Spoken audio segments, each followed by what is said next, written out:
ಬೆಳಿಗ್ಗೆನೆ ಬಂದು ಎಬ್ಬಿಸ್ತಿದ್ದಾಳೆ. ಇನ್ನು ಗಂಟೆ ಏಳಾದದಷ್ಟೇ ಗುರು, ಆಗಲೇ ಬಂದು ಎಬ್ಬಿಸ್ತಿದ್ದಾಳೆ. ನಾವಿಬ್ಬರು ಕಟ್ಟಿ ಮಲಗಿದ್ವಿ.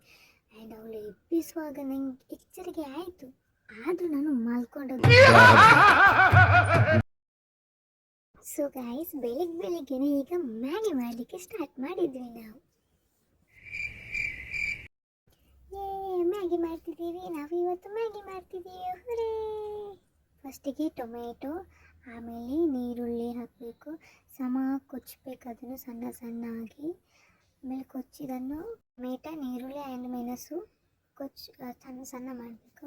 ಆಮೇಲೆ ಅದನ್ನು ಗ್ಯಾಸ್ ಸ್ಟವ್ಗಿಟ್ಟು ಬ್ಯಾನ್ಲಿಗೆ ಇಟ್ಟು ಅದಕ್ಕೆ ಒಗ್ಗರಣೆ ಎಲ್ಲ ಹಾಕಿ, ಆಮೇಲೆ ನಾವೇನೆಲ್ಲ ಮಾಡಿದ್ದೀವಿ ನೋಡಿ ಅದನ್ನೆಲ್ಲ ಹಾಕಬೇಕು ಗೈಸ್. ಅಂದರೆ ನಿಮ್ಮದು ಏನುಂಟು, ಈರುಳ್ಳಿ, ಬೆಳ್ಳುಳ್ಳಿ ಎಂದು ಮೆಣಸು ಆ್ಯಂಡ್ ಟೊಮೆಟೊ ಅದನ್ನೆಲ್ಲ ಹಾಕಬೇಕು ಗೈಸ್. ಆಮೇಲೆ ಅದನ್ನು ಸಮ ಮಿಕ್ಸ್ ಮಾಡಬೇಕು, ಫುಲ್ಲು ಫ್ರೈ ಮಾಡಬೇಕು ಅದನ್ನು. ನೀರು ಹಾಕಬೇಕು. ನೀರು ಹಾಕಿದ ಮೇಲೆ ಅದಕ್ಕೆ ನಮ್ಮದು ಮ್ಯಾಗಿ ಏನುಂಟು, ಮ್ಯಾಗಿ ಒಳಗಡೆ ನೂಡಲ್ಸನ್ನು ಅದಕ್ಕೆ ಹಾಕಬೇಕು ಗೈಸ್. ಹಾಕಿದ ಮೇಲೆ ಅದು ಸಮ ಬೆಂದಮೇಲೆ ಸ್ವಲ್ಪ ಕುದಿದ ಮೇಲೆ ಅದಕ್ಕೆ ಏನು ನಮ್ಮದು ಅದರೊಳಗೆ ಇರ್ತದಲ್ಲೇ ಹುಡಿ ಇರ್ತದಲ್ಲೇ ಗೈಸ್, ಅದನ್ನು ಹಾಕಬೇಕು ಗೈಸ್. ಆಮೇಲೆ ಫುಲ್ ಮಿಕ್ಸ್ ಮಾಡಬೇಕು ಗಾಯ್ಸ್.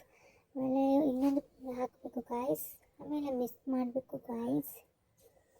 ಸೊ ಆಮೇಲೆ ನಮ್ಮದು ರೆಡಿಯಾಗಿದೆ ಗಾಯ್ಸ್, ಬಿಸಿ ಬಿಸಿ ಮ್ಯಾಗಿ ಗಾಯ್ಸ್. ನನ್ನ ಡೊಂಕು ಅಂತೂ ಬಂದಿದೆ ನೋಡಿ ಗಾಯ್ಸ್, ನಮ್ಮದು ರೆಡಿ. ಊರೇ ಮ್ಯಾಗಿ ರೆಡಿ. ತಿನ್ನುವ ಗಾಯ್ಸ್, ಬನ್ನಿ ಬನ್ನಿ ಬನ್ನಿ ಬನ್ನಿ. ನನ್ನ ಮ್ಯಾಗಿ ಹೇಗಾಗಿದೆ ಅಂದರೆ ಕಾಮೆಂಟ್ ಮಾಡಿ ಗಾಯ್ಸ್. ಹಾಗೆ ಸಬ್ಸ್ಕ್ರೈಬ್ ಆ್ಯಂಡ್ ಲೈಕ್ ಒತ್ತೋದಂತೂ ಮರಿಲೇಬೇಡಿ. ಚೆನ್ನಾಗಿತ್ತು ಮ್ಯಾಗಿ. ಬಾಯ್ ಬಾಯ್ ಗಾಯ್ಸ್.